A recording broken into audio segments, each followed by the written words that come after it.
There is no such thing as failure. Failure is just life trying to move us in another direction. Do the work that comes straight from the soul of you, from your background, from stories that you've grown up with, from stories that bring you passion, from stories that you not just yearn to tell, but that if you don't tell them, they won't get told. There comes a point, and I'm really good at this, is at not holding on to what was. Need motivation? Watch the top 10 with hashtag BelieveNation. Top 10, I got a top 10. Got my motivation high for my top 10. Gotta learn from the wise women and men. All my life, like 9 for my top 10. Top 10, 9. This one's for my top 10. Hey, it's Carmichael, and I make these videos because chances are you are the most ambitious person in your circle, but you know you're capable of more, and you get that push by surrounding yourself with the best. So today, let's learn from one of the best, Oprah Winfrey, and my take on her top 10 rules of success. Enjoy. Okay, let's kick it off with rule number 1. Learn from every mistake.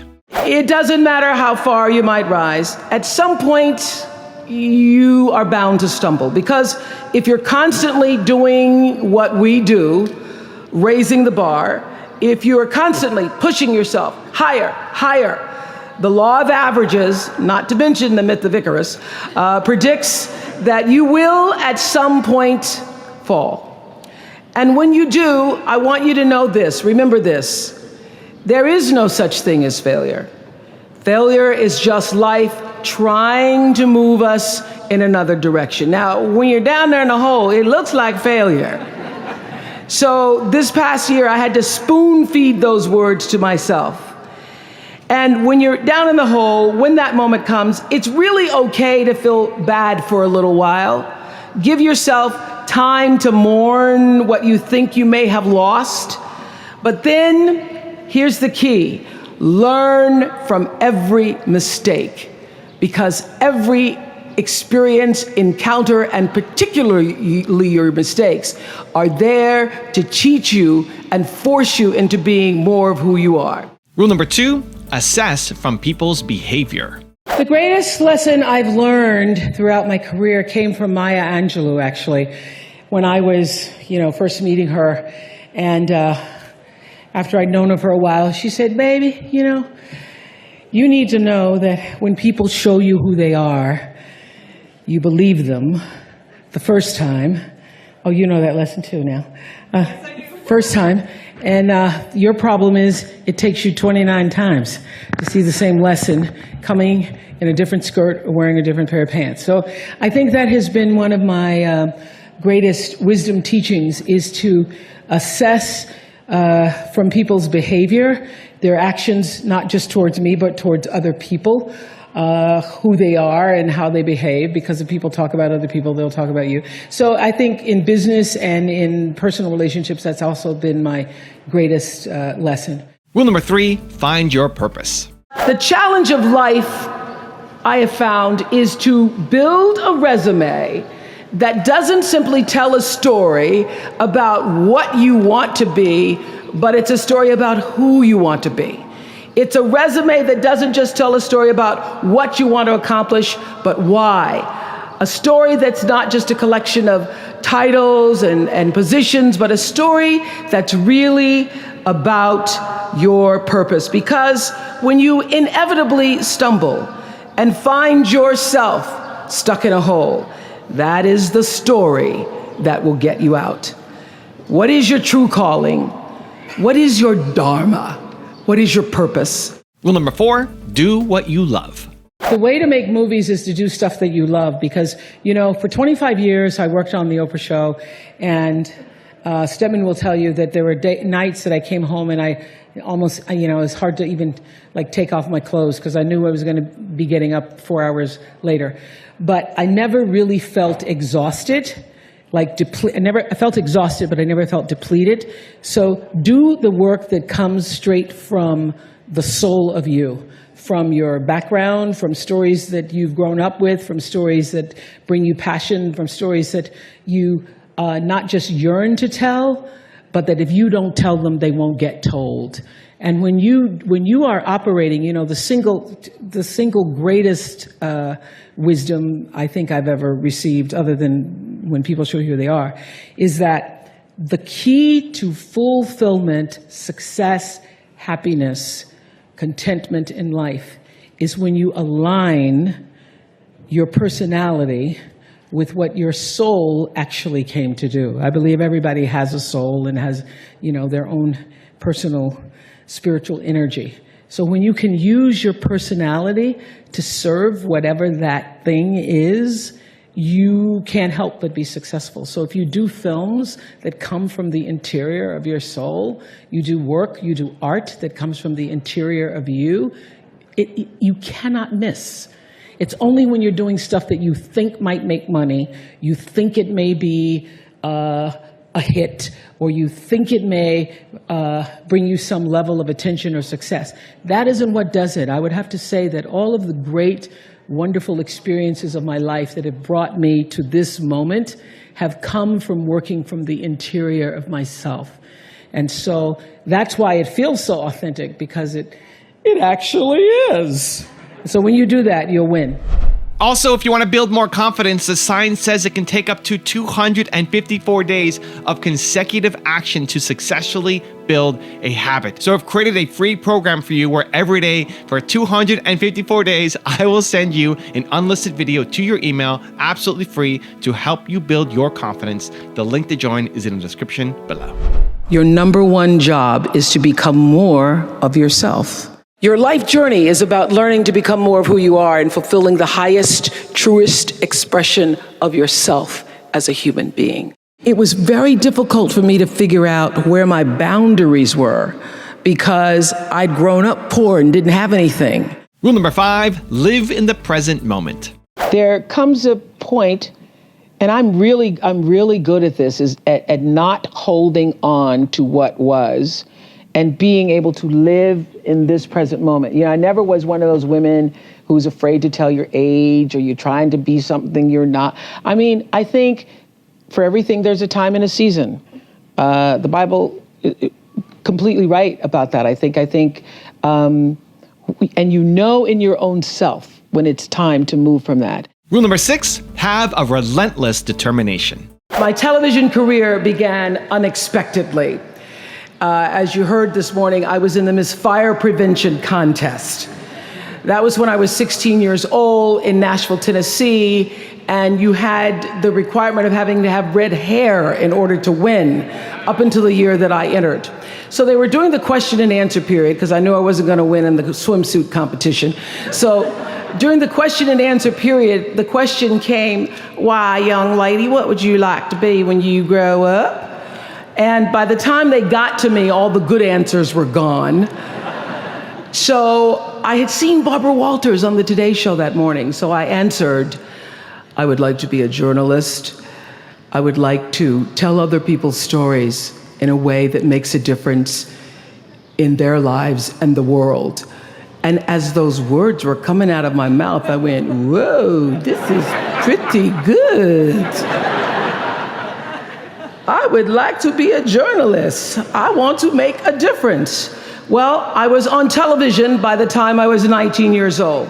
And in 1986, I launched my own television show with a relentless determination to succeed. At first, I was nervous about the competition, and then I became my own competition, raising the bar every year, pushing myself as hard as I knew. Sound familiar to anybody here? Eventually, we did make it to the top, and we stayed there for 25 years. The Oprah Winfrey Show was #1 in our time slot for 21 years, and I have to tell you, I became pretty comfortable with that level of success. Rule number 7, make a choice.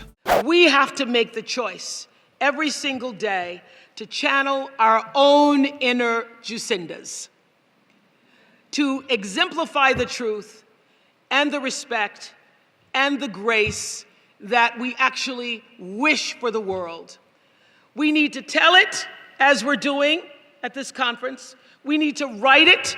We need to sing it. We need to proclaim it. We need to be it. We need to be the truth. We have to be the respect. We have to be the fierceness, the love that we want to see. And when we do that, mark my words, a change is already coming. Rule number 8, be grateful. I wake up in the morning. What you do? And the first thing I say is thank you. Yes. That's my first thing. Even before I'm awake, even before my eyes are really fully open, I say thank you. I can feel the gratitude, like, ooh, I'm still here. I'm in a body. Thank you so much. I thank you for that. Gratitude. And then I go through the letting the dogs out, the whole, brushing your teeth and all that stuff. And then I have either silence or prayer or something that acknowledges that I'm still here. I do not reach for that phone first. That's your problem. That's my problem. That's your problem. Rule number 9, be compassionate. You have no idea of the power of noticing another human being and what it feels like when somebody knows that they have been seen, truly seen by you. It is the greatest offering you can give. And all those years of the Oprah show, the greatest lesson I learned was that, after every show, someone would say invariably in one way or another, how was that? I'd finish an interview with a father who killed his twin daughters. I'd finish an interview with a politician, Barack Obama, Joe Biden, George Bush, Beyonce. They all say the same thing. How was that? And so I started to see that there's this common thread in our humanity where everybody wants to know, how was that?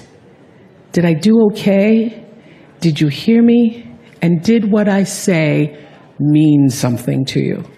So I would have to say that recognizing that in other people has helped me to become, a person of compassion, a person of understanding, a person who can interview anybody about anything, because I know that the core of you is the same as the core of me. You just want to be heard. And rule number 10, the last one before a very special bonus clip, is tell great stories. Okay, let me ask all this. Have you ever made a complete fool of yourself over a celebrity? Okay. I have. I've never shared this story with you, but today I feel I have to let it out. It was 1973 or 4. I was 19 or 20. I can't quite remember. But I was working in Nashville, and I had this obsession with Neil Diamond.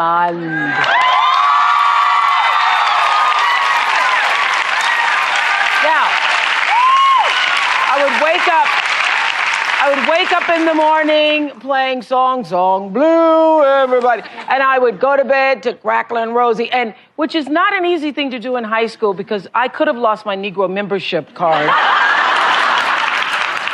There were not a lot of Negroes singing Crackling Rosie. But okay, so I'm working in television at this television station, and there was some kind of benefit, and Neil Diamond was there because he was performing in town. And so I'm in the green room, and I am, by the time 1973, I'm already anchor woman on TV. And so I walk into the green room, and there he is. And so I say, Mr. Diamond, would you like some shrimp?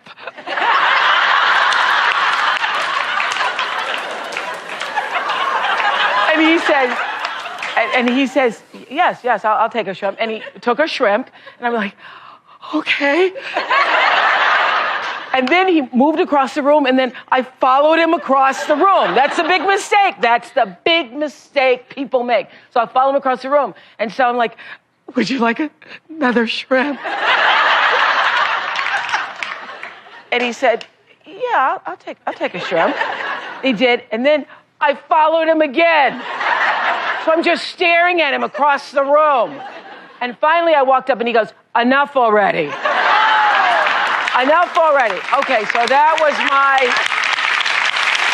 Neil Diamond moment. Now I've got a special bonus clip that I think you're gonna enjoy. But before that, it's time for the question of the day. I wanna know, what was your single biggest takeaway from this video, and what is your plan of action that you're going to execute this week to make some immediate momentum happen? When you just get motivated and watch a video, you have a 35% chance of following through. That's what the science says. But when you write down what time, what day, what place you're actually going to execute, when you create the plan, you have a 91% chance of following through. And I want that for you. And when you commit to people publicly, you increase your chances even more of actually doing it. So I want to know what your single biggest takeaway from this video was, and your specific plan of action to actually get the result you're after. Let me know. Put it down in the comments below, because I want to celebrate you. What I deeply believe is not that do unto others as you would have them do unto you. What you do is already done.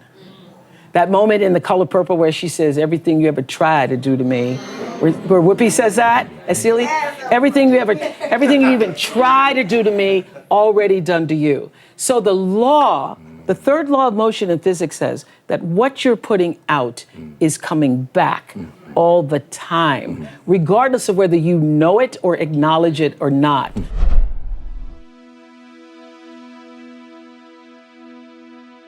If you want to change your life in the next 30 days for free, check out my training right here below. Or if you want 10 more awesome rules from Oprah Winfrey, check out the video right there next to me. I think you'll enjoy them. Continue to believe, and I'll see you there.